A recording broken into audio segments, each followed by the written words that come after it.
الاخر بس ده مش التعليق اللي انا قلته، ودي مهمه قوي. يعني انا شفت تعليق من ممثل ده اللي برد عليه فعلا، انه بيقول لو التمثيل حرام ما اعرفش ايه. انما انا ايه؟ لا انا بتكلم على ممثل، بصراحه، لان ده استفزني. لان انا لو انا شايف ان اللي انا بعمله حرام، والله ولو اكتشفت، فاحنا لسه فيها، لو انا اكتشفت اللي انا بعمله حرام بكسب منه فلوس باكل منه عيالي، انا هتوقف عنه فورا.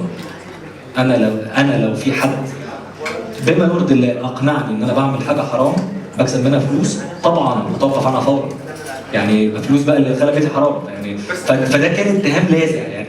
في احد الممثلين قال كلام ما يصحش ابدا. يعني لو انت شايف الشغلانه حرام فالفلوس ما اعرفش ايه، حاجه يعني بجد ضحكتني مش اكتر يعني.